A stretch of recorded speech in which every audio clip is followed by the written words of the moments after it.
It's been a cold winter in Maine, wouldn't you agree? We actually have some ice on the lakes and ponds, unlike the last 2 or 3 years or so. I can't remember the last time I've seen over 15 inches of ice on a lake here in Maine. So hopefully everyone's having a grand old time out there on the hard water, catching lots of fish. And as the title and the thumbnail implies on this live stream, I'm going to talk with all of you, not talk to you, but hopefully with you, and start a conversation via chat on this live stream about lake trout ice fishing, or ice fishing for lake trout, whichever way you want to twist those words. So has anyone caught some big lunker, togue, the Maine slang word for Lakers, not the basketball team, but lake trout? See, I have, where's my fish poster? Shows all the fish species. I have the mammal poster. I was certain I had a poster up here on my wall showing all the different fish species in the state of Maine. But yeah, the lake trout, many of the local folk around where I live, especially in the state of Maine, they like to call the lake trout togue, or it's actually the name given for a big lunker lake trout. Lake trout over 30 inches, weighing like 8 to 12 or more pounds. People like to call them togue, Togue. So has anyone caught a togue or a lake trout this winter so far? As you see on the thumbnail, there's a lady holding a pretty nice lake trout. And that one was caught out of Moosehead Lake in the state of Maine. That lady is Louise. And hey, how you doing, Jason? Thanks for joining. Louise is the wife of my buddy Ed. All of you have been following along with Spikes and Gills for the last few years should know who Ed is by now. Ed is the mad fisherman on the Spikes and Gills YouTube channel. Ed's quite the fisherman. He catches a lot of fish. He's a better fisherman than me, by far. Hence why I like to tag along with him, or have him tag along with me on fishing adventures, because we usually get into the fish. We have some good times. I learn a lot from him. He learns maybe a few things from me. I learn more from him, really, when it all comes down to it. So Jason, buddy, have you been out ice fishing the last few days? Unfortunately, Jason, I did not make it out ice fishing in the last 3 days, 4 days. Like I kind of mentioned I would. I was hoping to go after some brook trout. I didn't make it. Family obligations took over. So Charlie Durf. How you doing, Charlie Durf? Release the Trump stain flies. Huh? What's that? Or is that, do you mean files? What's that say? Trump stain. I don't even know what he means by. We have Kingslayer, UM7. Hey, how you doing? So those of you that are just joining the live stream right now and joining the chat, can you answer this question? Have you been ice fishing so far this year? And if so, have you caught any lake trout? Have you targeted the lake trout? Or as Maine, the state of Maine folks call them, togue. Have you been togue fishing or lake trout ice fishing so far? And what has been the biggest lake trout you've ever caught? And I'd like you to include in the chat how you went about fishing for the lake trout. Did you use tip-ups or ice fishing traps? People call them ice fishing traps, tip-ups, what have you. I don't want to get whacked in the face. How many of you have been whacked in the face with your flag from your ice fishing trap before, when not paying attention? Twice skunked both times. So Jason, for those of you that are on here live, Jason just shared something in the chat. I think he's implying that he's been after the lake trout this year so far twice, and he's gotten skunked twice targeting the lake trout. So for those of you that are avid fishermen and women and have been chasing the lake trout for a few years now, I'm sure you can attest to this. You can back me up when I say that when fishing for lake trout, the fishing can be slow. At times, not always, but you can have some really slow days out there on the hard water fishing. If specifically targeting mainly lake trout. And if you catch 1 or 2 lake trout at like 20 inches or more in a full day of ice fishing, and that's a good day ice fishing on the hard water. So if you've been after the lake trout this year ice fishing, are you mainly going after them using tip-ups like this, traps like this Heritage tackle and gear, this Heritage ice fishing trap tip-up? Do you use tip-ups or traps like this, or do you use the polar tip-ups, the ice fishing trap similar to this? Or do you mainly use jigging poles and lures? And let me know what type of bait you mainly use, how you set up the bait. Do you kill the bait or leave the bait live? Do you fish right off the bottom? You let your bait like smash your sucker, pop the air bladder on the fish and let it sink to the bottom and fish it right off the bottom? Or do you bring your bait a few inches off the bottom or a foot off the bottom? Or do you fish mid-depth or a few feet off the bottom? How do you fish your bait? Do you fish it live, dead, and bottom, a few inches off the bottom or a foot off the bottom, and explain why?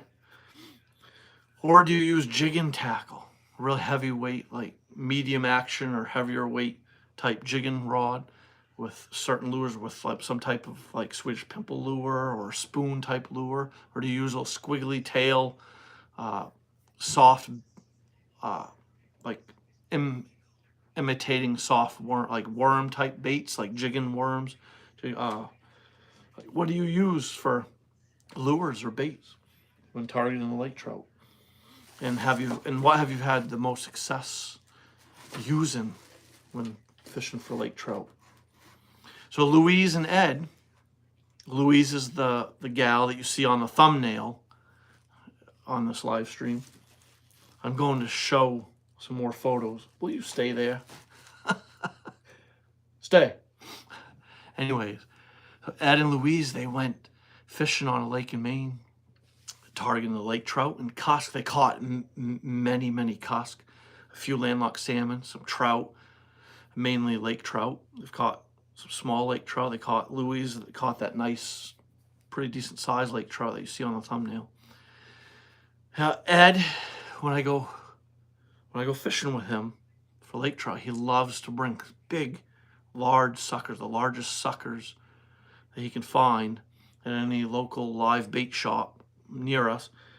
And he likes to stomp on them, either throw them on the ice and smash them to kill them, or stomp on them with his boot to mash them up. And then he'll make sure the air bladder in the fish is popped, so that way the dead, mangled bait will sink to the bottom. He likes to sink that right on bottom and put out a little slack, leave a foot or two extra line for slack. And why do you think that is? Can any of you answer in the chat? Tell me why. Why is it that Ed and I will fish using a trap such as this, and we'll put a dead, mangled, mashed up sucker with the air bladder pop and put it on her hook, and we'll let her sink right to the bottom in probably 30 or more feet of water in a lake that has lake trout? Why is that? Why do we fish it that way, the bait? So while you're thinking about the answer and leaving it in the chat, while you guys are typing away, I'm going to bring up this email. Okay, that's a preview. Alrighty.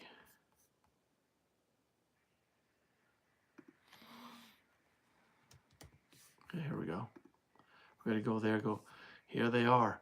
So I have a couple more photos that I've got up here on my email that I want to show you. But first, has anyone answered my question? No? Not yet. Add a question and answer sticker. Favorite seat on the couch. Let's try it.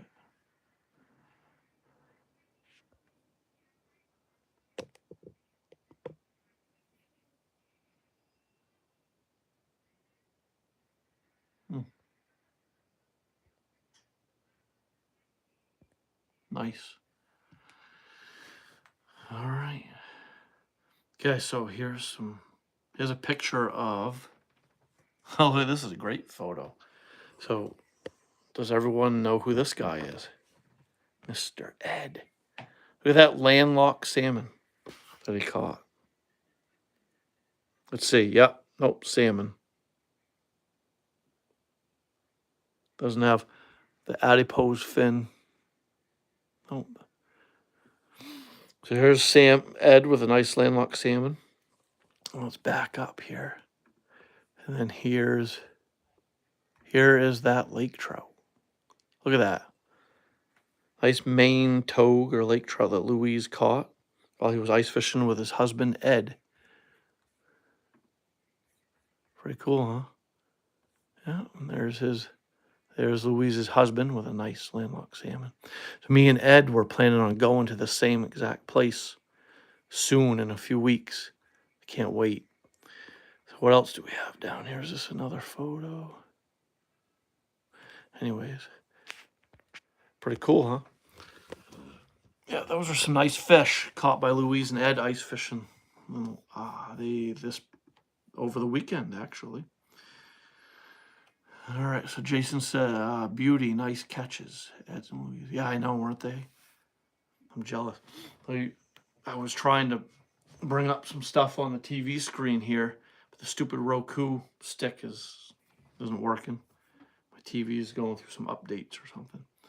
I was hoping to bring up something in the background here for all of you to see or watch while I was chatting away or answering people's questions or while people were asking questions. Epic fail with the TV here so far. Okay, let's do this. Let's go to the stupid laptop. Did some updates already. Let's change things for me. Don't you guys hate that when your computer has to do some like software updates or something and changes the face? The computer changes how things are working. Man, I hate that. Then you gotta navigate your computer and learn where things are again because of updates. Man, don't you hate that? Technology, man. Technology can be a man's best friend or a man's worst enemy. So,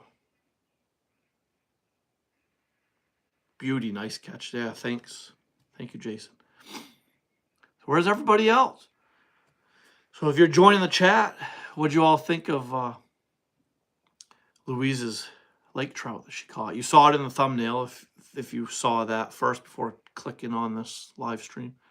And I just got done showing the photo again off of my email. And I showed the nice landlocked salmon that her husband Ed caught while they're out ice fishing. So what did you all think about Louise's lake trout? What are all of you fishing with for targeting lake trout? Let us know in the chat, please. Do all of you use live bait for lake trout? You can catch some lake trout using the bait still live, but all the chatter I've heard the last few years and all the guys I've spoke with and like pick their brains, asking questions to, like people that are way more successful than I at fishing for lake trout, they've all said dead suckers, really big, large suckers, smash, mangled, and the air bladder pop fishing off right off the bottom is a dynamite tactic or approach for going after lake trout in depths of 30 or more feet. And also I've been learning that the lake trout in the wintertime, winter months when ice fishing, they seem to favor depths of like 30 to 60 feet. There's always exceptions to the rule. Ed did mention to me that this was a story from last year. Ed did tell me he was out ice fishing on a particular lake with a buddy of his and his son and a few other friends. And the youngest there, the young tyke that was ice fishing with them, caught a lake trout in an area where they all had their tip-ups or ice fishing traps set for brook trout. They were actually fishing near shore, more towards the shallows, probably in depths of 5 to 10 feet max. And they were using live, big, large, medium-sized live shiners. And this young guy had a flag in the area where they were targeting the brook trout. And he sets the hook, pulls in his line. There's a lake trout, a decent size, respectable lake trout, close to probably 20 inches or so. It was about a probably 18, 20-inch lake trout that this young guy caught on a live bait, live shiner, in depths of like 5 to 10 feet. But it was in a lake that had a lot of these smaller size lake trout.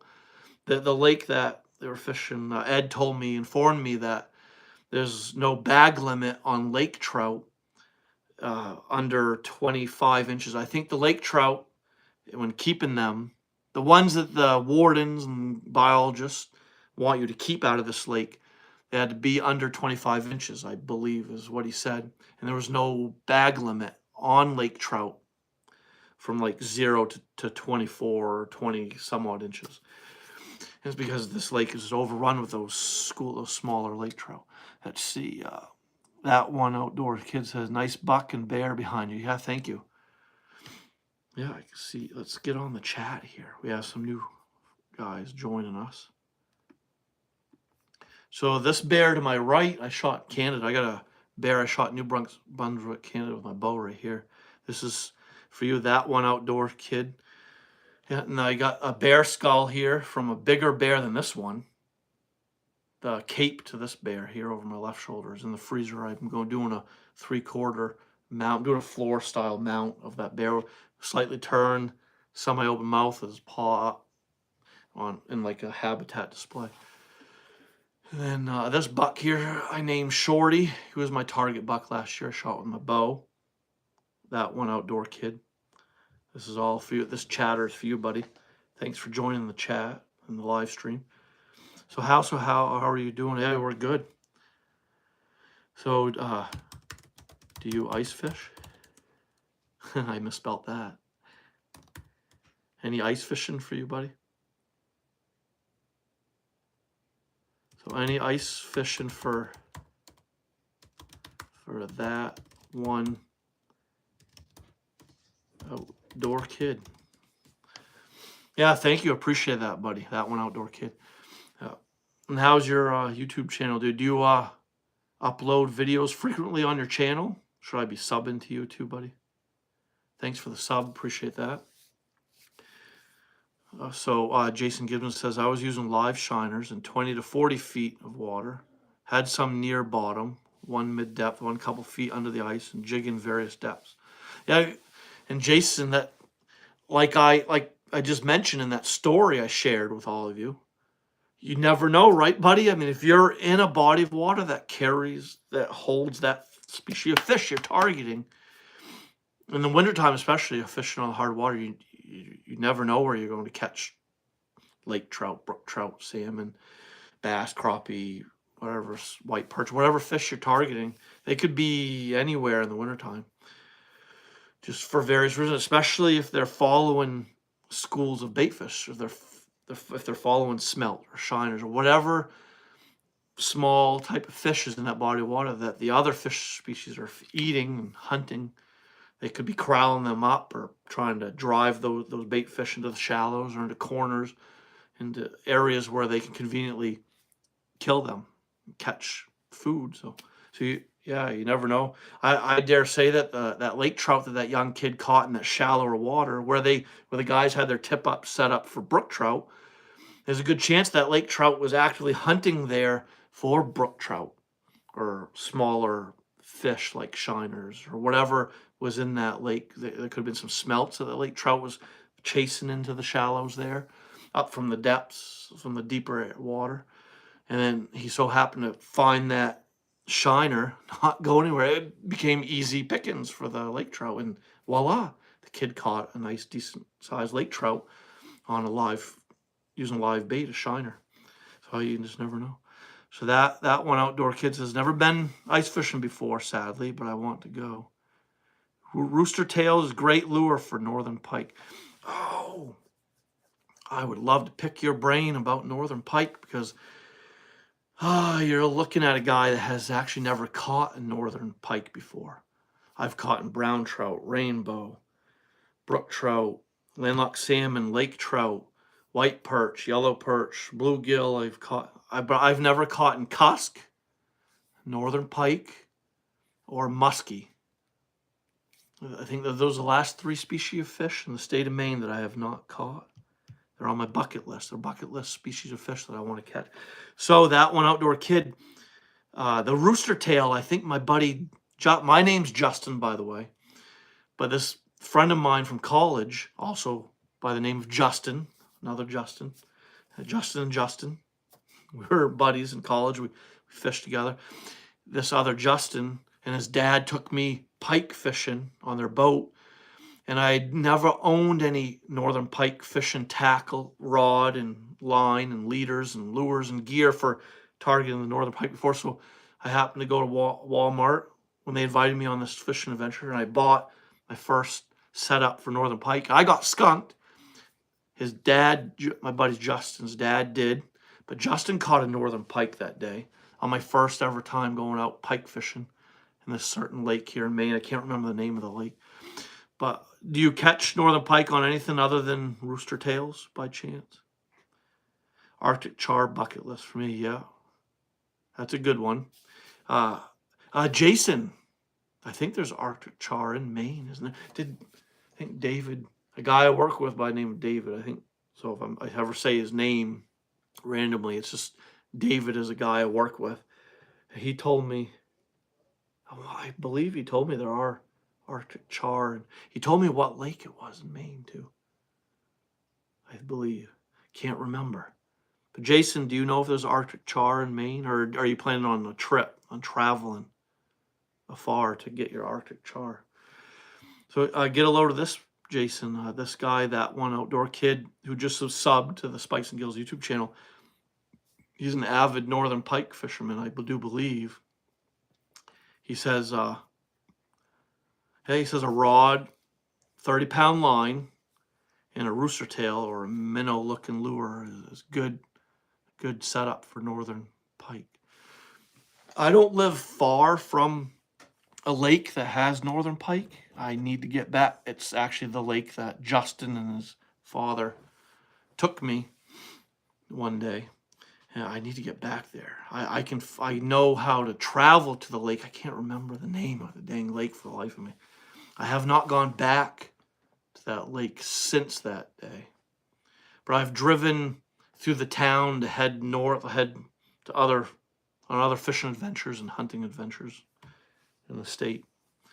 But I do need to get back there chasing the northern pike. It can be ice fished, legally ice fished for them as well. I might make a trip there before the ice fishing season ends this winter. Me and Ed maybe, or me and another buddy of mine might make a trip there for the northern pike. 14 lakes in Maine. We're the only state in the lower 48 that still has native Arctic char population. We're the only state in the lower. Oh, okay.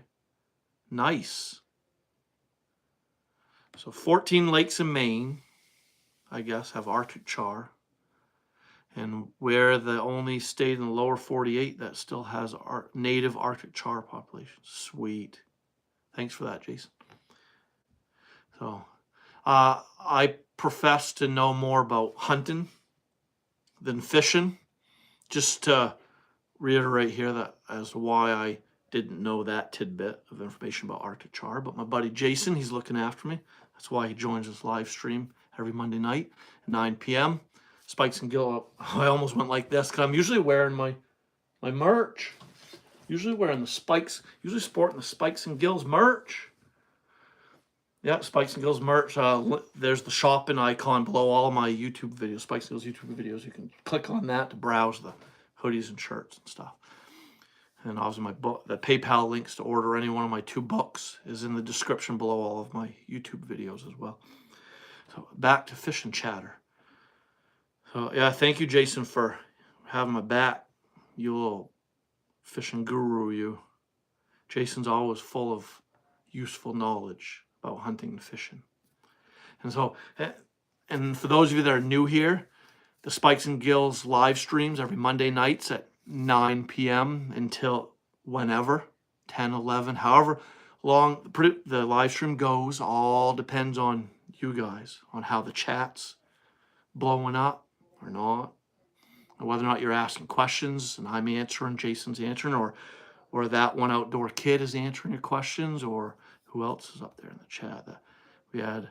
Yeah, whoever joins the chat and wants to answer questions. I want this to be a community here. Spikes and Gills community every Monday night that's on here having a fishing, hunting conversation or chat about anything to do with fishing or hunting, or talking about hunting success stories, or fishing success stories. We're talking about how to fish for lake trout, and talking about the tackle that I might use to target lake trout, or Jason might use, or my buddy Ed. That's what this live stream is all about, everybody. So also, what is your biggest buck you shot? That's a great question. He's over. My biggest racked buck is over here with another buck and a doe I got over here. I've got, we got Shorty back here. He was 202 pound, field dressed 202 pounds, probably 3.5-year-old. That you're looking, the angle of the rack is, well, here, let me hold the camera up. Here's his rack. Some other deer I shot, and then I've got one here, shot with a bow. These are all shot with a bow and arrow. I got the big guy over here, big racked guy, and I have a couple more down in the basement. I do my own taxidermy. That one outdoor kid, I actually mounted this buck, and I mounted this bear, and I mounted this one of these 8-pointers over here. So I do my own taxidermy. I mount bear, moose, deer, bobcat, where I'm working on a life-size mount of a bobcat right now. So I do my own taxidermy. This is a bow buck. These were all bow bucks. This was a bow deer. I shot the bear with my bow, that bear with my bow, this buck with my bow, these 2 bucks with my bow. Shot all those deer on the wall over there with my bow. I've mostly shot all of my animals with a bow and arrow. I have to say I've been a pretty successful bow hunter through the years, through the 30 plus years I've been hunting. I'm not going to say what my age really is, but I've been deer hunting for over 30 years. And I've shot 1 or more deer every year. I average a deer a year. I'd say, so this was a 9-pointer, this buck back here. He was a big 20-inch wide 8-pointer. Probably a 120-inch deer over here, 115-inch. Yeah, so, I mean, I have yet to shoot a 130-inch racked buck in Maine, or 140-inch, but I've shot in a lot of 8-pointers, 4-pointers, 6-pointers, 7-pointers, a lot of spike bucks. I've shot in a lot of doe, a lot of black bear. So what's your biggest buck? That one outdoor kid. Share with us. What's your biggest buck? And actually, I never did ask if you were from Maine or not. So those of you that are joining the live stream for the first time, if I have yet to chat with you and don't recognize your channel name, I'm asking, if you're new here, are you from Maine, or are you joining the live stream from another state or another country? We've had gentlemen on here from New Zealand, from Russia, from Kazakh. I can't even pronounce some of the countries that people have come on here from. But note from Pennsylvania. So we got a Pennsylvania guy. What's your biggest Pennsylvania buck? I would love to go to Pennsylvania to hunt someday. I do know, I think there's parts of Pennsylvania that have a certain species of elk, if I'm not mistaken. So a button. So you must be new to hunting, I take it. Are you new? Are you new to hunting? Yeah, I got a nice little button buck with my bow and arrow in the Maine expanded archery zone a few years back. Yeah. Well, I've shot in deer from the size of a button buck to a little spike, 3-inch spike, to a 4-pointer, 9-pointers, 8-pointers.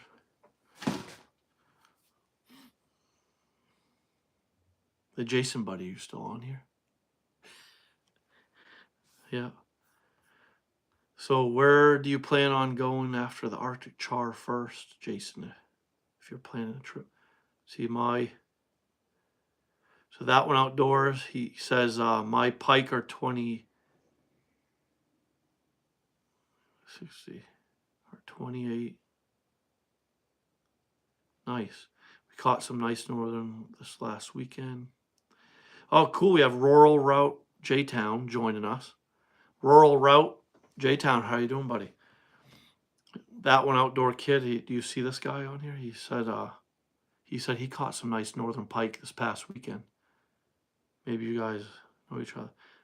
Definitely worth watching. Okay. Also, what is your biggest buck?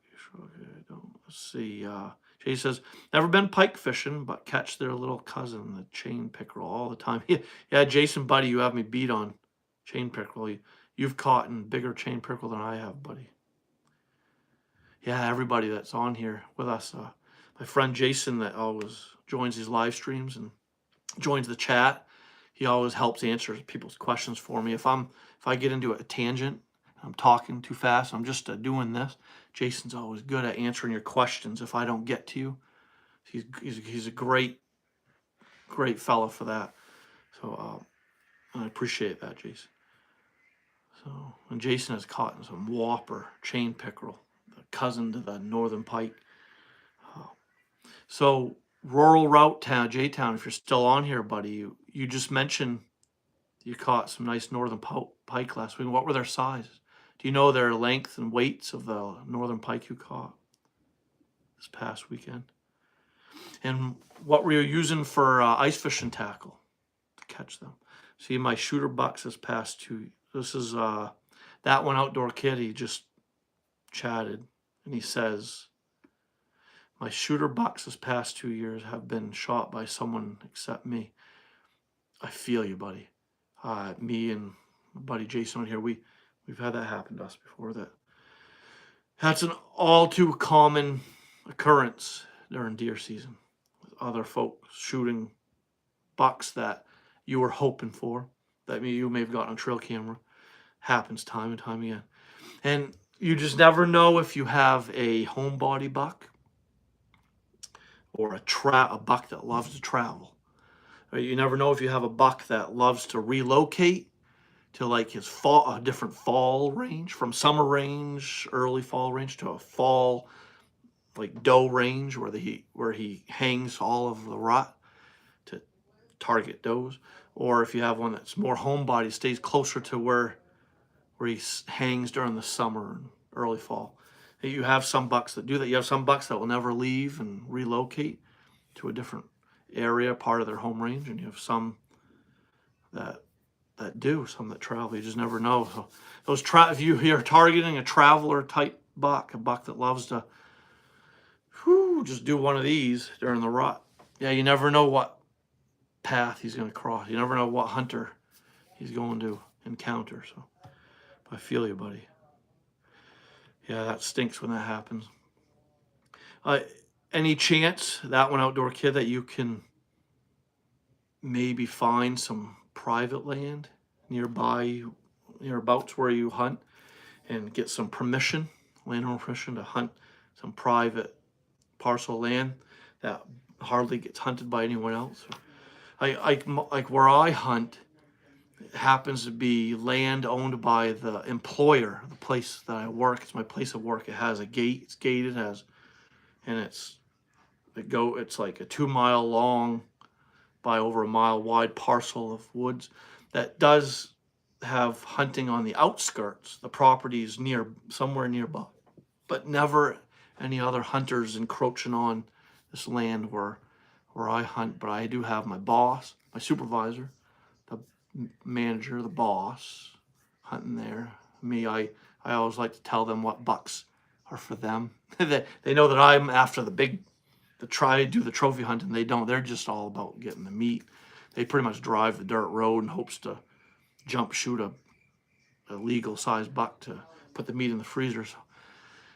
But yeah, so any chance you could find land like that might only have a couple other hunters on it that you can get permission to hunt, then maybe you'd stand a chance to get, have a lot of success to shoot some bucks like of this caliber, or like that one over there.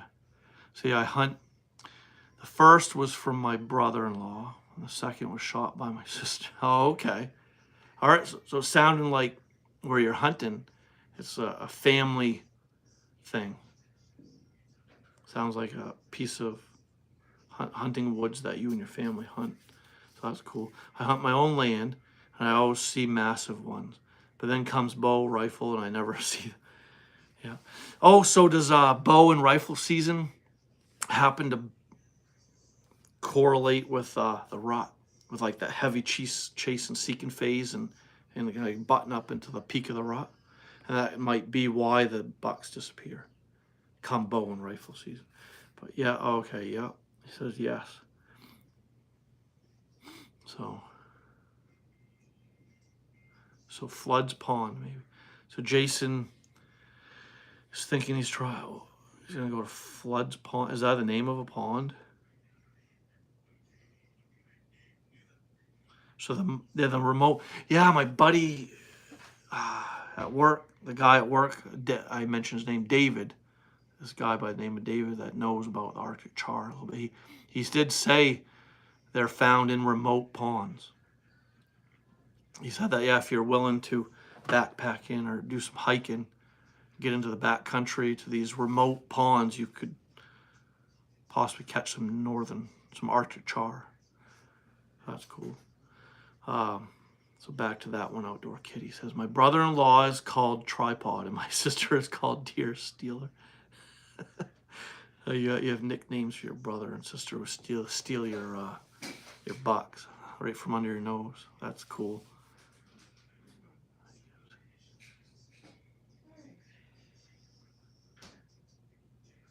Nice.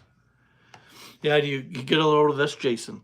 That one outdoor kid has nicknames for his brother and sister who steal his bucks right out from under his nose. His brother, Tripod, and his sister, Deer Stealer, in the last few years have shot in the target bucks he was after. And it's their own land, I guess, too. How many acres is this land that you, your brother, sister, father hunt, or your family, and for that matter? And is it just you and your brother and sister and father that hunt there? Or do you have like aunts and uncles and cousins that might go hunting there? And if that's the case, then maybe there's like so much hunting pressure on this parcel of land that's maybe educating some of these bigger, older bucks that have been around a year or two that like just know maybe when all you guys are on those tree stands or in those blinds. These bucks that are 3.5 and older don't think for a moment they don't know you're there. They don't know your ground scent and don't know your blind and tree stand sites and know where your trail cameras are on the trees. They know. The trail cameras, they have scent that emit from the batteries, from the battery compartment, from the internal compartments of these things. There's an odor or scent the deer can pick up on. No matter how long you've left the trail camera in the woods. I leave my trail cameras on the trees year round, and I just go to them and change the batteries out. But every time I'm going there, I'm running the risk of leaving ground scent, going to that tree and changing out the batteries that can emit newer odors from the battery compartment that the buck can pick up on. And they all, doesn't matter what trail camera you buy, they all make some sort of frequency of sound or noise when triggering that the deer always pick up on. How many deer pics have you got of the deer staring at the camera with their ears cupped towards the camera. They heard it. And they are probably smelling something weird coming from that trail cam. So, yeah, I mean, are you guys putting a lot of pressure on your land like that in the way of trail cameras, stands, blinds, ground scent from you guys constantly going everywhere and anywhere out there? See, this is me, my dad, my two sisters, and my two pastors, and my brother-in-law. So me, 1, 2, and my two sisters, and my two more. I'm up to 5, and then my brother-in-law. So do I got that right? 6 or 7 of you? They're also at 60 acres. 60 acres is quite big, large hunk of land. So you're an average of 1 hunter per 10 acres. Jason, help me out, buddy, here. Mr. Gibson. What do you think? Do you think that's too many hunters on 60 acres of land? If you're trying to target older, mature, 135, 140-inch trophy class bucks, older bucks that have been around. These bucks, they're patterning you guys too. These older bucks that are there year after year that you've been getting trail cam pics of often, that they're learning about you as much as you're learning about them, and you're one thing you're learning is they're disappearing on you come bow and rifle season. You need to answer the questions as to why that is.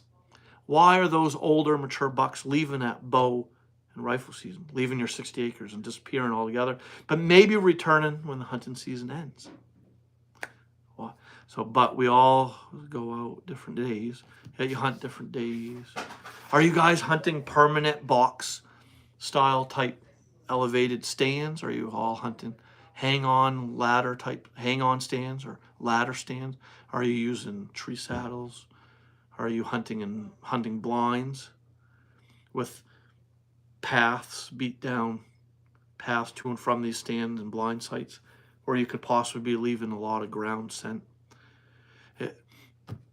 I don't know if you've ever heard of this before, that one outdoor kid, but have you ever heard of the saying that the most opportune time, like probably the time that how do I want to word it?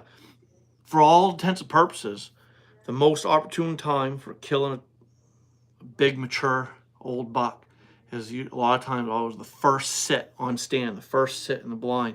And then your deer sightings exponentially decline. The more and more you if you keep going to a stand and a blind day after day after day, not paying heed to the weather and the temps and just the conditions at hand day to day, and you're just not paying heed to wind direction and paying attention to whether or not you're leaving too much scent or disturbance in the area. If you're hunting like that, your deer sightings are going to exponentially decrease each day that you're constantly doing that. And your best chances at shooting a big, mature trophy buck are always your first. And do you know who Bo Martonic is? Bill Wink. Let's see, of course, the hunting public guys. You probably know the hunting public. And see, all these other gurus out there that you can learn from their podcasts and YouTube channels. Bo Martonic, anyway, I love him. He's great. I like listening to his podcast, watching him. He always swears by giving a stand or blind sight at least minimally 3 days.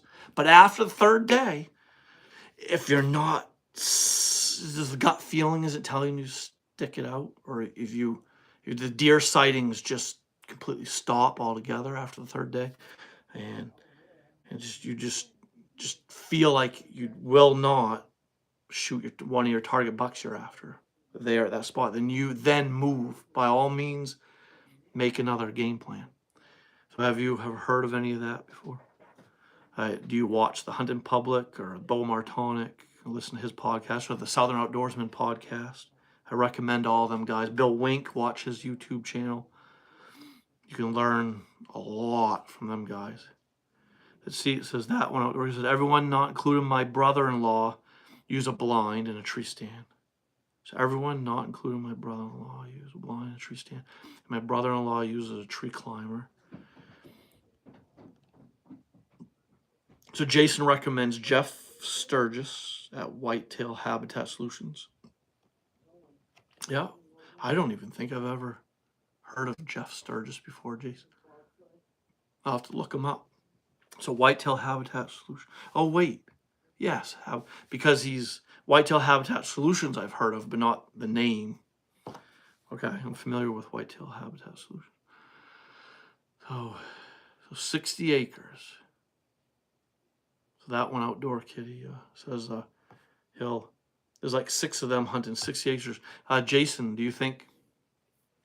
An average of 1 hunter per 10 acres on a 60 acre parcel. Each hunter having probably, at best, probably 10 acres to themselves, depending on if they hunt in different areas, location. And he also said that they'll hunt different days. They don't all go out there at the same time, same day. Is that still too much hunting pressure? What's your opinion, Jason? Do you think they're leaving too much ground scent? They're disturbing too many deer? A mature trophy buck, they're notorious for standing off in the distance and watching and observing other deer, like doe groups. They could be 100, 200 yards away. They could be bedded. A big mature buck could be bedded on a ridge with a big, huge vantage point, and like with a sighting of a feeding area, a well-known doe feeding area, doe bedding area, and they could just be watching from that ridge, watching, smelling, listening, everything going on in front of them. And they're paying attention to the body language of those other deer. They're seeing if those deer are spooking, if they're avoiding certain areas. These big older bucks, they're seeing all this from afar. They might see a doe all of a sudden go stiff, and her ears cut, and her tail tucked, and then she might stomp her hoof. There might not be no snorting or anything like that, but they're watching the body language with the doe. And that buck that's 100 yards away, seeing this old mature doe with her yearlings acting like that, he's not forgetting what that doe did. He's not forgetting that doe spooked from something, and she and her yearlings did an about face and walked away from where they were intending on going. That buck saw that, but it could have been a hunter in a stand, or a hunter coming in to a stand or blind that the doe captured. And that big mature buck was there somewhere, unbeknownst to that hunter. And that buck didn't snort, didn't stomp, didn't run away. The hunter never heard the deer run away. The hunter never heard any deer snorting. But that buck, he's not forgetting that doe acted like that and was spooked from something. And that buck will avoid that area at all costs. And another thing too, have you ever heard this? Don't ever let a deer spot you in your stand and see you go up and down that tree. Never let a deer physically see you in the tree that your stand is in. Then the gig is up all together, probably the whole rest of the hunting season for that stand location. You just blew it all together. That doe that buck was interested in for the pre-rut and come rut is avoiding that area, using different trails 100 yards away, 200 yards away from that stand. That buck's going to also follow suit, avoid that area. He's going to stick it out with that doe. That buck's interested in the doe. If that doe is spooked and knows the gig is up for some reason, for a certain area, and avoiding that area, that buck is going to avoid that same area. So much goes into this, man. We could talk about this all night long for hours. Talk about deer hunting and the do's and don'ts and the pros and cons of deer hunting. We could talk forever, for eons. Go on and on and on. But let's see, I went off on a tangent and failed to read some of the chats.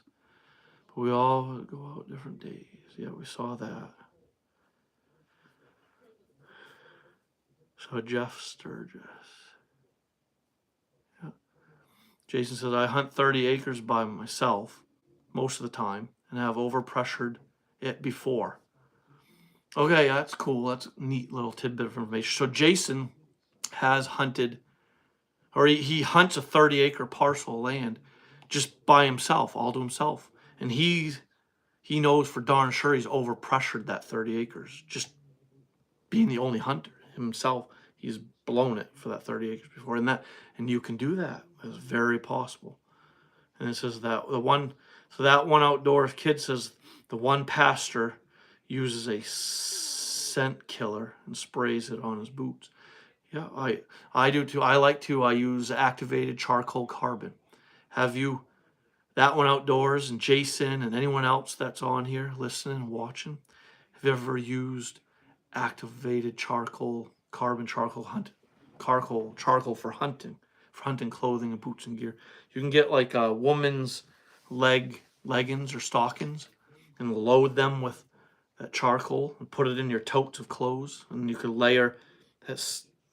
Get big old. You can just use old socks you're not using anymore, and stuff them full of this activated charcoal carbon, and you can put a sock of charcoal carbon at each layer of clothing in your tote, and put a couple in your tote to keep your tree saddle, hunting clothes scent free. And I put active charcoal carbon in my boots. First, if I've been hunting in my boots all day long, sweating in them, I put them on the boot dryer. I dry them thoroughly so they're crisp dry. Then put the activated charcoal carbon in my boots, keep my boots scent free.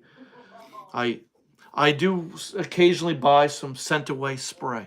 The sprays, they really only target surface odors. They really don't get into the roots systems of your clothes and boots and gear. The sprays really only. Do you know the Deer IQ guy? What's his name?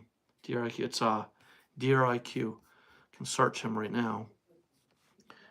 Deer IQ. Yeah, it's Adam Lewis. Okay, yeah. Now let me go back. Anyone know who Adam Lewis is with Deer IQ? You ever heard of the Deer IQ podcast or Deer IQ YouTube channel that's put on by Adam Lewis? I learned this trick from him. If you watch, he has a podcast he put out last year. He's got a great video and a podcast all about the sprays, the scent away sprays, and the scents and lures that deer hunters use, and versus activated charcoal carbon. And he backs up what he's saying in this video. I'll do a YouTube video eventually myself on my Spike Sales YouTube channel about this, reiterating some of this stuff. But Adam Lewis backs it all up with actual science, with data, in his podcast, a video about the scents and lures and charcoal activated carbon and such, so forth and so on. And he specified that the sprays, they're really good for just, it doesn't hurt to have some scent killer type spray on hand, just to maybe just put on your backpack. Maybe you had just threw your backpack in your pickup truck. Instead of putting it in the tote with your activated charcoal carbon, you may have gotten some scent molecules clinging to that backpack. The outside of that, and that scent away spray could be good for the time being to eliminate the odors of those molecules that might have clung to the outside of that backpack. But as far as inside the backpack, the deeper roots of the fabric of that backpack, the sprays won't really kill the odor and scents from those deep-rooted areas. So that's where the activated charcoal carbon comes in. That charcoal carbon gets everywhere.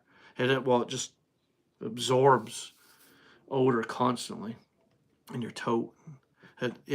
Anyways, you got to check out the video on that. Go to the YouTube channel Deer IQ podcast, Deer IQ by Adam Lewis, and find that video, and I recommend you guys watch that. Yeah. So what kind of charcoal do you use? It's the hold on. It's actually, you just Google it. I Google it. There's one there's one or two companies that sell the activated charcoal carbon. They sell the carbon for fish tanks, for filtering water, for hunting gear and clothing. There's a couple different companies. So activated charcoal carbon for hunters, and it's right here. It's called it's called Activated Carbon Depot. Okay, so Activated Carbon Depot. I'll put that in the chat, everybody. I recommend Activated Charcoal Depot. So go there. And that's where I still have a ton of it left. I bought the larger bag they offered, and it lasted all of this last hunt season. I still have more left and sealed in 2 different bags that I'll use for the next hunting season. And my tote that I have my tree saddle in and my hunting clothes is still packed away in there with these stockings full of activated charcoal carbon, doing their thing, continuing to keep them scent free. So they're stored in my tote in my shed, locked shed. So if you find out where I live, you can't conveniently open my shed and steal my hunting gear. But, and that wasn't a funny thing. So anyways, yeah, so the Activated Charcoal Depot, you guys gotta check it out. I recommend their carbon. They actually have a activated charcoal carbon for hunting clothing and gear. How neat is that? Oh, yeah, we went off the fishing topic in a hurry, didn't we? And went into hunting talk, but hence the title, Talking Fishing and Hunting with Justin. I'll talk about anything to do with fishing and hunting. So, any other questions? See if I missed anything from Jason. So I just finished when I shot my buck this year. I rely on wind and thermal. Yeah, so how many times have I heard that people saying that they were drinking coffee from the thermos and smoking a cigarette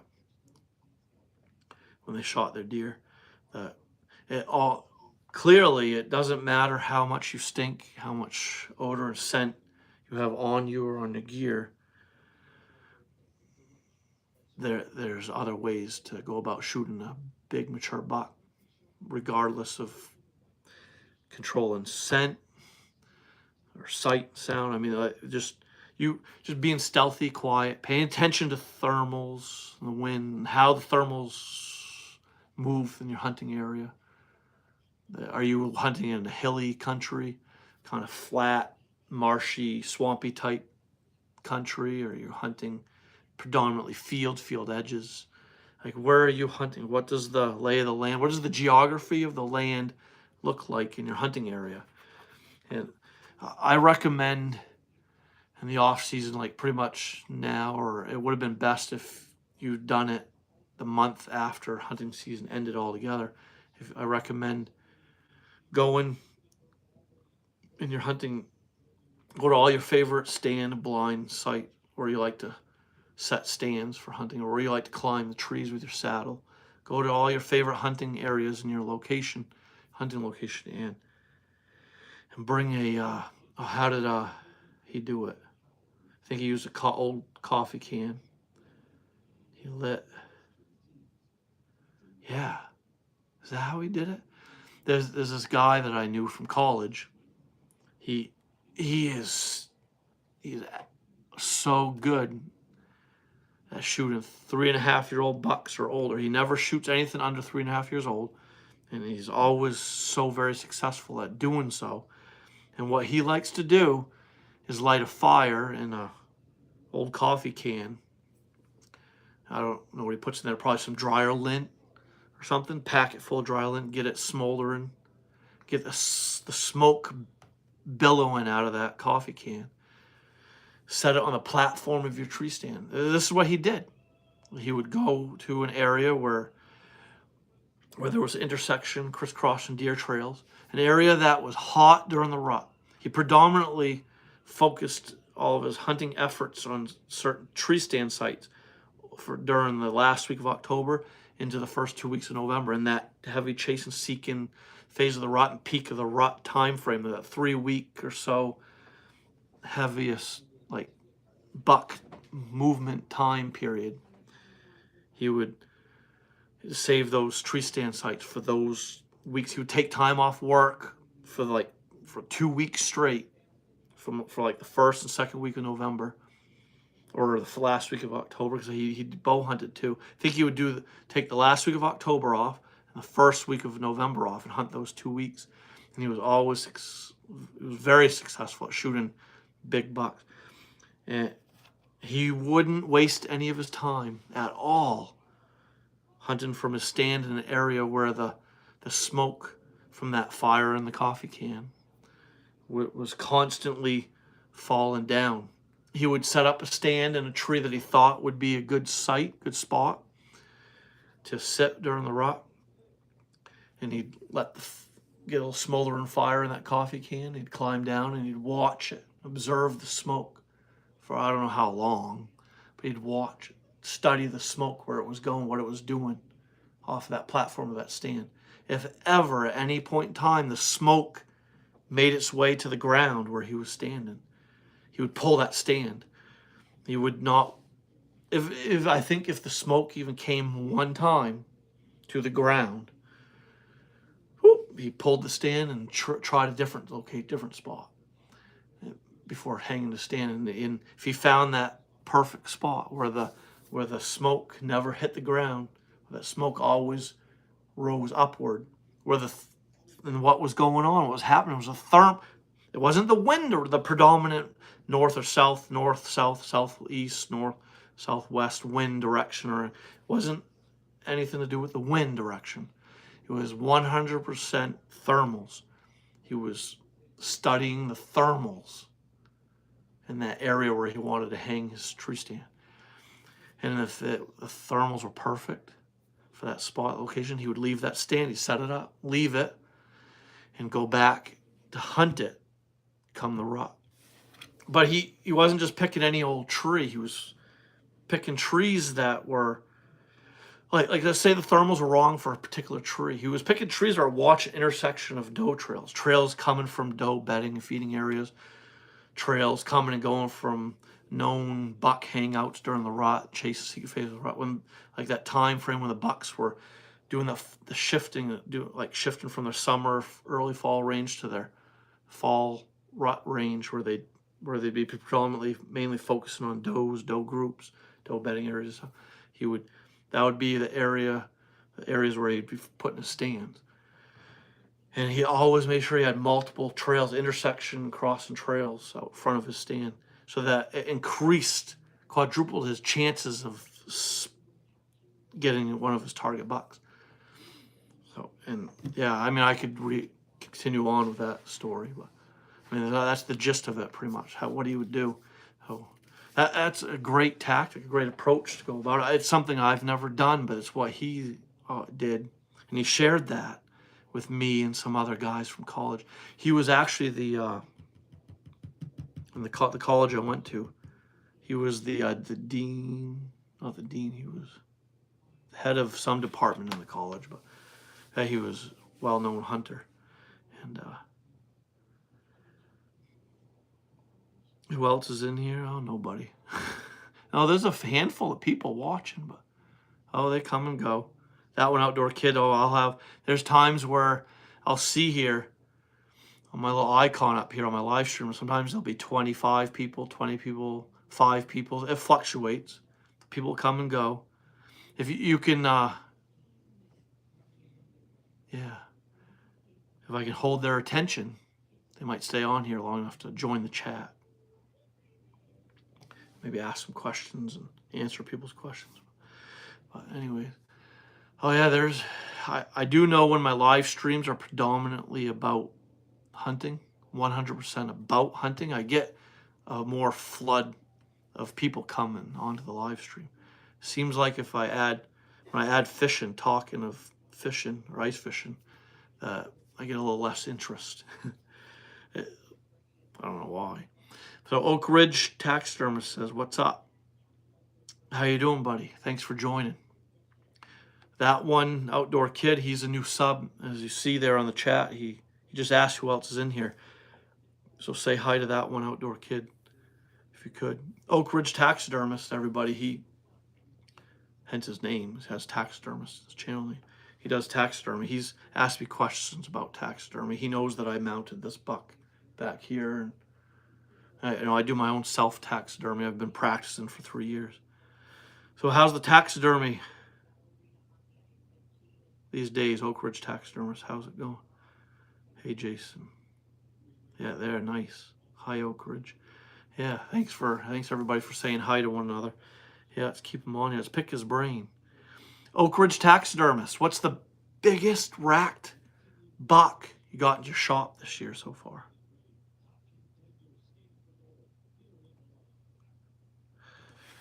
Yeah. And I think, let's see, Oak Ridge. I think Oak Ridge Taxidermist, aren't you from, do you hail from Canada somewhere? Is it, what was it? Or are you in Maine? 32 points on my YouTube. Oh, nice. That's sweet. A 32-point buck. He shared it on his YouTube channel. Wait, Oak Ridge Taxidermist. Wait, hold on. I think you have an Instagram and a TikTok. I watched some of your reels, I think, on Instagram, Facebook. Yeah, I think I've seen some of your stuff. Sweet. Yeah, I've been going live, mountain deer. Nice. Yes, I think I've seen some of your stuff. So yeah, everybody that's on here, just joining. You guys follow Oak Ridge Taxidermist, YouTube, Instagram, Facebook, all that stuff, TikTok, whatever he may have out there. He does some pretty cool stuff with taxidermy. So have you ever done a taxidermy with a deer shed with another deer's antlers stuck in it? Okay, wait. With another, that's pretty neat. So have you ever done, well, no, I'm new to taxidermy. I've mounted moose, bear, deer. I'm working on a life-size mount of a bobcat to eventually go and get my license. But I've been practicing for only 3 years, I haven't mounted a deer like that. But my wife works with someone whose son shot a buck, and he was willing to have me mount it for him to continue my practice. And unfortunately, his deer, it was like a 12-point racked buck. His deer cape, he noticed in the drag out there, it had some bald spots, that it was losing some fur, had some balding on it. He had like a skin allergy. This buck had some form of skin rash allergy. Probably an allergy to the ticks or something, from the tick bites, the fleas, or who knows, or some type of mite. And the cape was no good. I fully caped it. I was pickle salting it. I was rough fleshing it, turning the eyes, ears, nose, lips, doing everything to prep for tanning, do my own self tanning. I was getting ready to put it in the tan, and yeah, the fur was just coming out in chunks. I took photos of the rash on the skin. It was pretty gross. So that was my first dealing with a deer cape that was infected with some kind of rash or allergy, or the deer had some major allergy or something that was causing him to lose his hair. So Jason says appreciate it. Crotan, Jason, it's the best and very easy to use. Nice. Yeah, tips for hair on deer hide for a rug. I use Crotan, the Whitetail Formula, Crotan Whitetail Formula 2000. Yes, I love Crotan's a one and done tan. I like to pickle bath my bear capes because of the degreasing. I put the degreaser right in the Mackenzie Ultimate Acid with the water and salt, and then I put the Mackenzie degreaser right in that pickle bath for my bear. I'll do that method of tanning for my bear capes because of the degreasing method. But I predominantly, 90% of the time, use Crotan for tanning my moose capes, deer capes, squirrel. I've tanned squirrel and bobcat, and I've got to tan a coyote pelt and a fox pelt. I'll be using Crotan for that as well.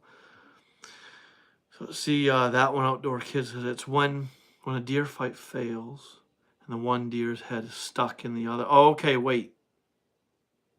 Yes.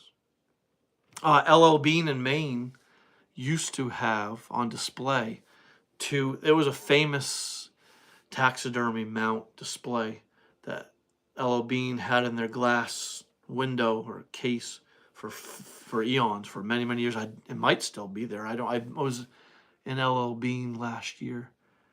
I didn't notice it because I mean after so many years things change in stores will change their look and layout and stuff, and so I'm not sure it's in LL Bean anymore. But these two bucks, they're Maine deer, two Maine buck, massive racked bucks too.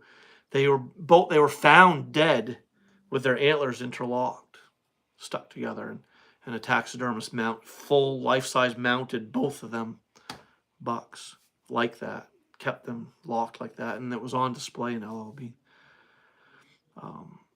Pickle bath, yeah.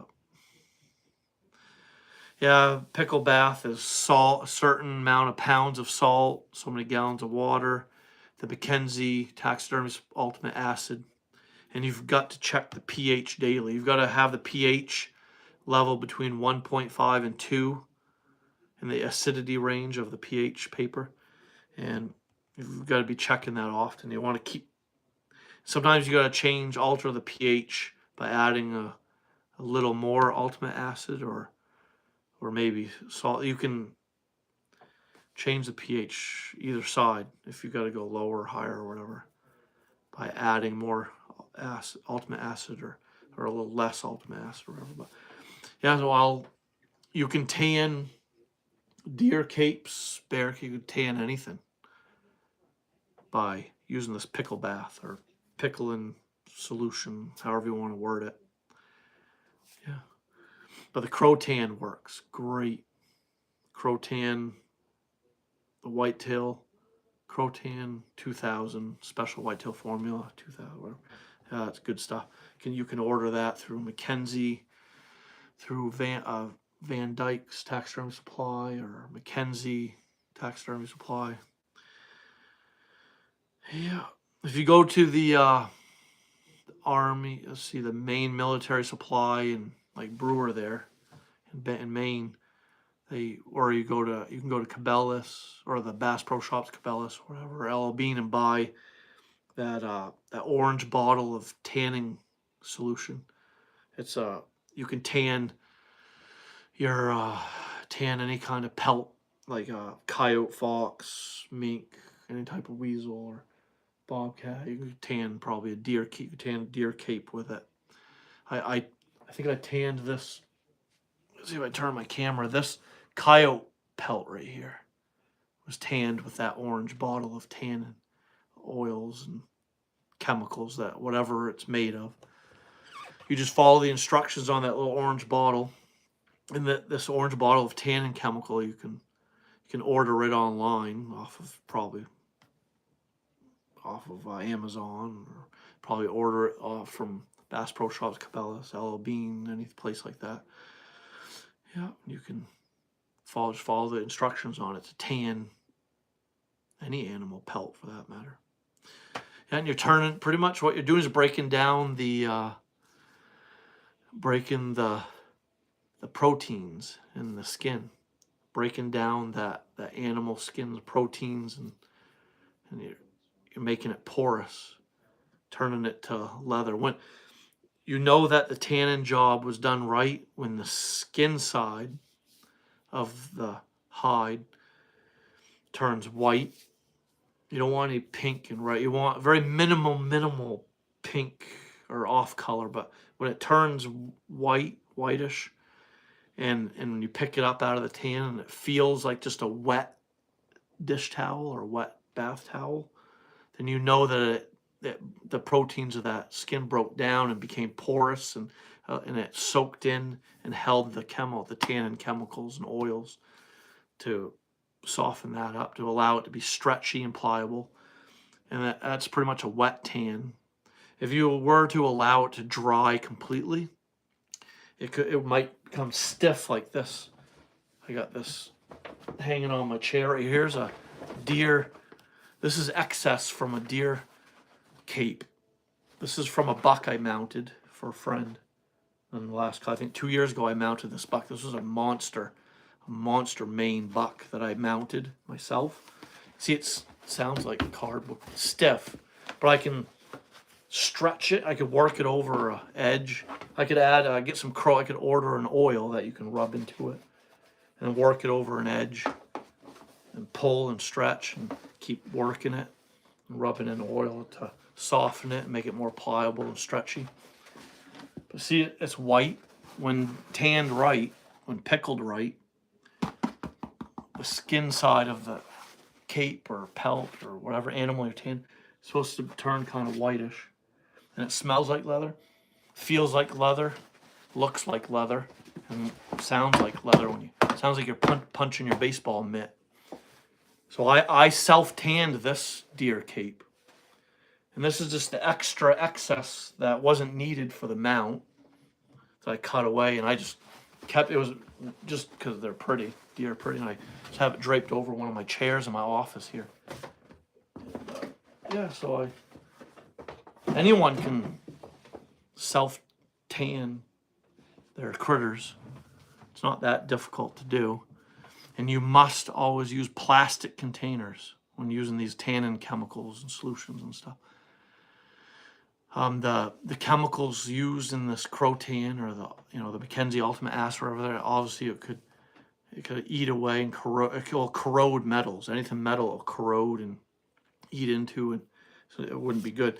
But it doesn't touch plastic totes. These are, I tanned a moose cape in a 55-gallon drum cut in half. I cut it in half and made no, I think I didn't cut it in half. I cut the top of the blue 55-gallon drum off, kept the top as the lid for it to cover and to put over it after submerging the moose cape in the tannin solution in the barrel. And I tanned a moose cape in a 55-gallon drum with Crotan and the salt and water that was needed and all that. And I just rotated it, moved it around each day. And I actually left that moose cape in the tan for over a month. If the water is very cold, if the environment that you're leaving the tan in is cold, if it's a cold area where you're leaving it, then it doesn't hurt to leave it longer.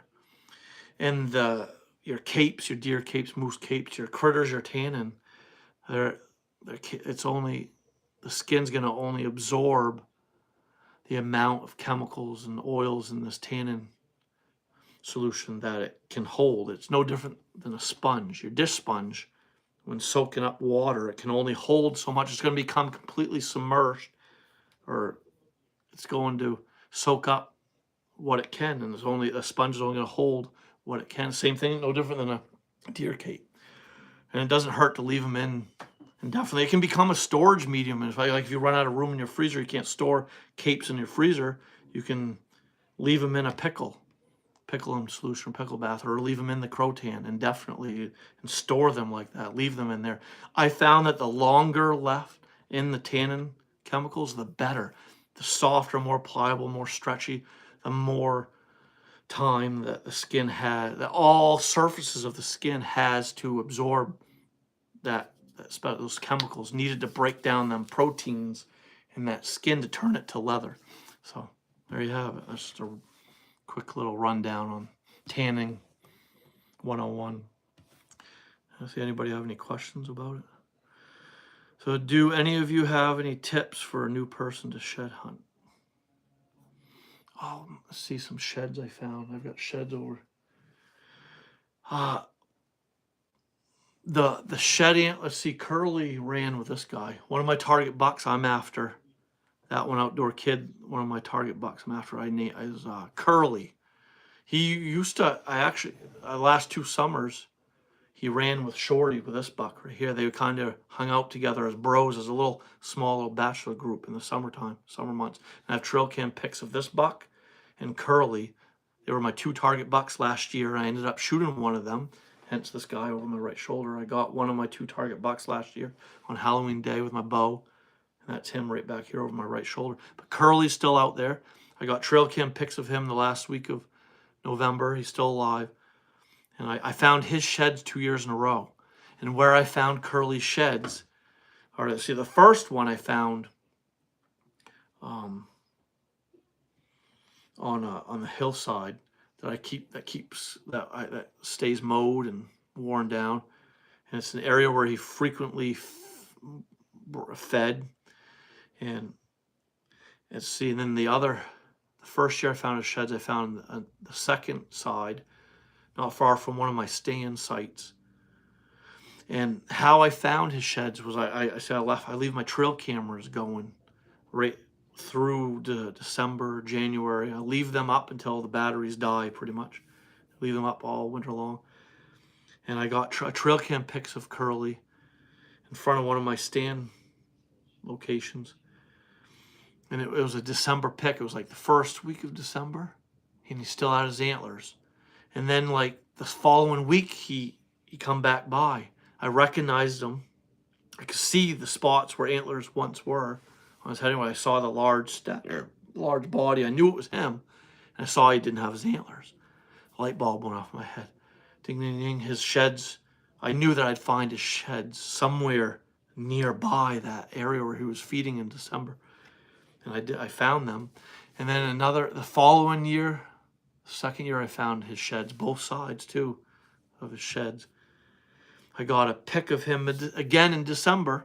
It was a snowstorm that day that I got a pic that he crossed paths with one of my trail cameras. And it was my swamp cam. Looking at, the camera was watching a trail on the edge of a swamp that he frequented. And he was heading down the edge of that swamp, heading for one of his known bedding areas, one of his areas that he likes to hold up during inclement weather and kind of hide. He frequents that area for escape cover, to bed sometimes, but he frequents the area though. And I knew right where to go to find his sheds because of that trail cam pic I got of him. It was like December 3rd or something. It was a snowstorm that day. And I knew where he was going to wait out that storm. And I think it was springtime, though. I didn't go immediately in there looking for sheds. I waited till like springtime. It was December I got that pic of him.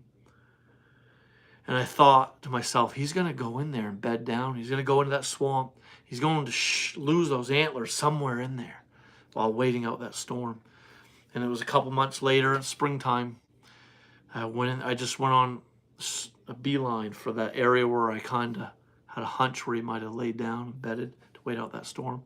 And I was almost on hands and knees crawling in the thick stuff and found his sheds.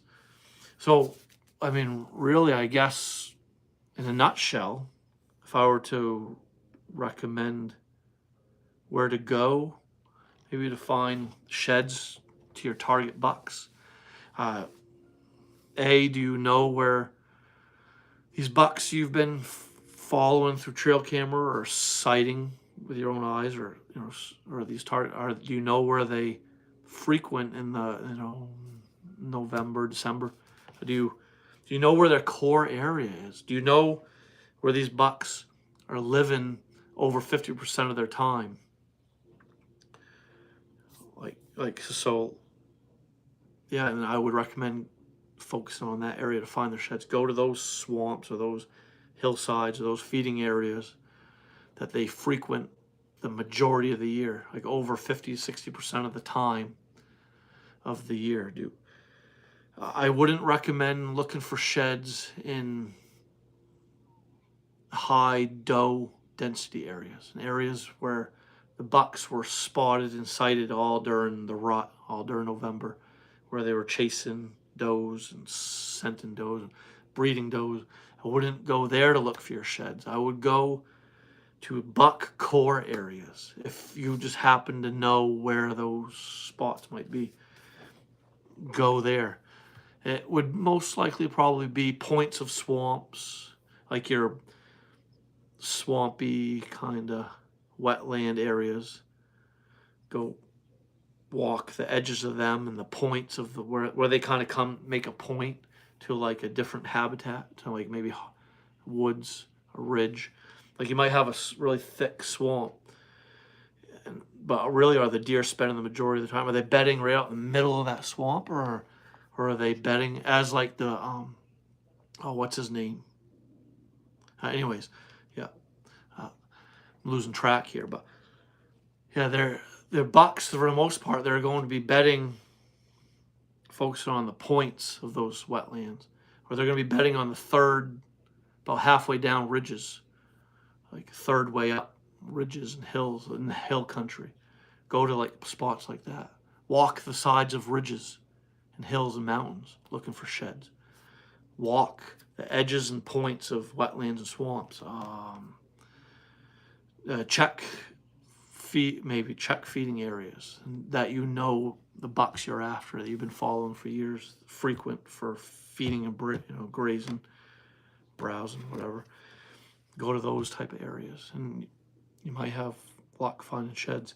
You could follow deer trails, see where they lead. Just walk deer. This time of year, right now, you're not hurting a dang thing walking all over your hunting area. You could go to where you hunt and walk every square inch of it and not ruin your chances or hurt a dang thing at all for your next hunting season. And walk all the deer trails you can. Walk all the deer bedding areas you can. You should stumble upon some sheds once the snow melts down some. So, yeah, hopefully that helped. Oh, let's see here. What did Jason say? Did he recommend anything? Let's read some chats here, see if I missed any questions. Yeah, Maine military is great, Jason. Yeah. Jason says, Justin, Oak Ridge, have either of you done brain tanning? Oak Ridge taxidermist might have left the chat right now. I noticed he doesn't stay on too long. I'm not sure if he's still here or not. Let's see. He might be watching and listening. Yeah, Oak Ridge taxidermist, he usually drops in for just a few minutes each Monday. I noticed too, he usually don't come on until past 10. We're almost at 10:30 p.m. I go live every Monday nights at 9 p.m. And I have noticed if I stay live till about 10 p.m., that's when Oak Ridge taxidermist will chime in. It might be because of his time, the time difference. I want to say Oak Ridge taxidermist isn't from Maine. I think he's from Canada. I think one time I got him to say he's from Ontario, Canada, or Saskatchewan or Ontario. As he said here, he mounted a 32-point buck this year so far. That's a lot of points. I dare say Oak Ridge taxidermist is from Canada. It says, you said you are in Maine, right? Yes. Yeah. I'm right here in the state of Maine. And you're in Pennsylvania. A state that I would love to hunt sometime. But let's see, it's old.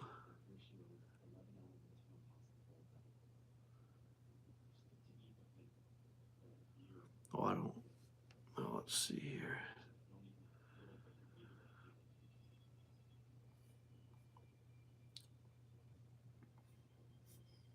Nice.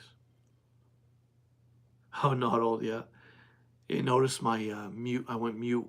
He's calling me old. I am though.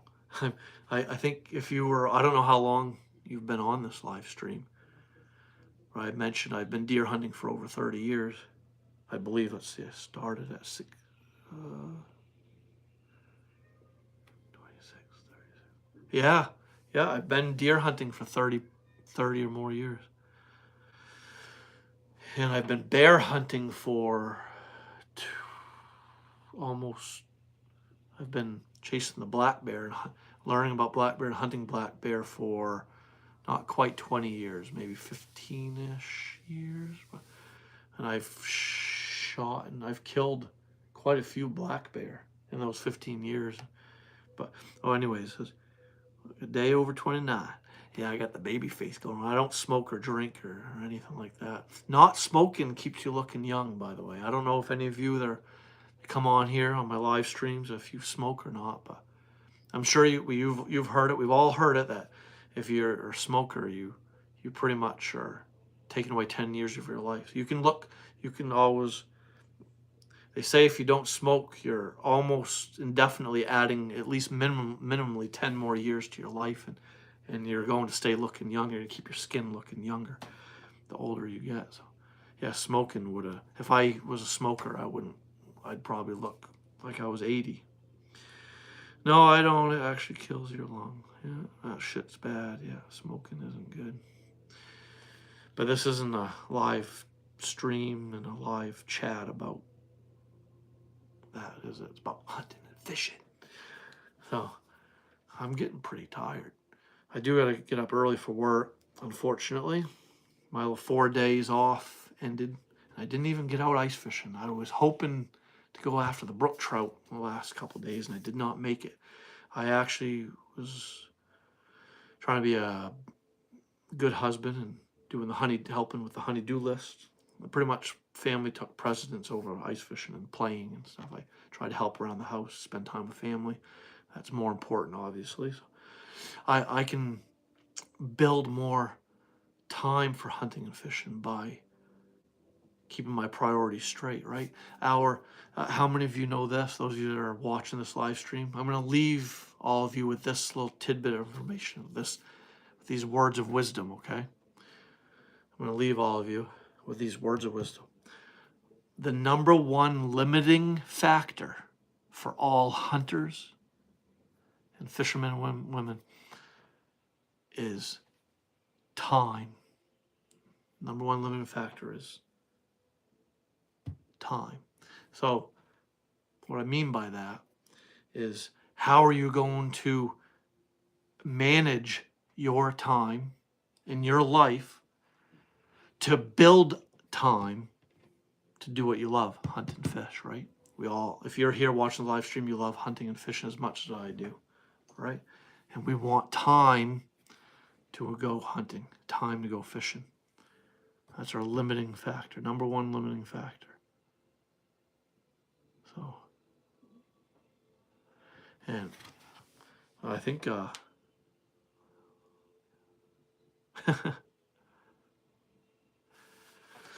so, and also there's three things that all hunters and fishermen need to be constantly successful. Three things. So I just stated the number one limiting factor is time. And so there's three very vitally important things. Why certain hunters and fishermen and women out there are constantly successful year after year after year is they have time, support, and money. Time, support, and money. But the number one limiting factor, limiting the amount of time, limiting hunters and fishermen being able to do their favorite sports, hunting and fishing, is time. So we must obviously take care of our families first and foremost, do everything we need to do to help our wives and children and take care of all of our family responsibilities, and like the best we can manage our time in such a way so that we're taking care of our families, taking care of all of our bills, so that we're make sure you're saving money. You need to remember, time, support, money. We need that support from our spouses or our girlfriends or boyfriends. We need that support from our families overall, and from our friends. And we need money to go and do the things we love. Money for gas, lodging, for buying gear, updating gear. We need time, support, and money. Those are the three most important things that hunters and fishermen have. And that's what's making them be successful year after year after year, because they have ample time to hunt, ample time to fish. They have all the support they need. They have all the money they need to constantly do it. And that's why they fill tags every year, why they catch big jumbo fish every year. So yeah, if you can figure all that out, figure out how to manage your time in such a way so that you can ultimately have time to hunt and fish, and if you can gain that support and trust from family, friends, spouses, boyfriend, girlfriend, and you can somehow have extra spending cash to go and do the things you love, then you ultimately can be successful year after year after year. So there you go. That's what I wanted to end with. I'll be talking more about all that I mentioned in this live stream tonight. There's little things I touched on, like the scent control and shed hunting and the limiting factor and things about fishing and stuff that I mentioned. I'll touch more on it and share more detail about those things, these things I mentioned in the live stream, and future episodes uploaded on my Spikes and Gills YouTube channel. So thank you everyone for joining this live stream, for joining those of you that joined the chat. Thank you. And I want everyone to know that I go live every Monday nights at 9 p.m. So I expect to see you back here next Monday night at 9 p.m. Joining the chat and listen to what I have to say, seeing what everyone else has to chat about, and just join this hunting and fishing community centered around my Spikes and Gills live streams every Monday night, so we can talk about hunting and fishing, and talk about hunting success stories, fishing success stories, so we can learn from one another. And yeah, pretty much in a nutshell, that's what it's all about. That's what these live streams from Spikes and Gills is all about. So don't forget to click on the shopping icon below all of my YouTube videos to browse my Spikes and Gills merch. The PayPal links for ordering my my 2 books are in the descriptions below all my videos. Check that out. So thank you everybody for joining this Monday night's live stream. And I'll see you back here next Monday night at 9 p.m. So everyone have a good night. Good night, Jason. Good night, That One Outdoor Kid. Thank you for subbing. Thank you for joining the chat. I hope to see you all back here next Monday night at 9 p.m. And hopefully by then you all have some better fishing stories to share. Some awesome ice fishing success stories to share. Maybe you have some more hunting success stories to share, or some more questions you want to ask. Yeah, good night, everybody. So see you next Monday night at 9 p.m.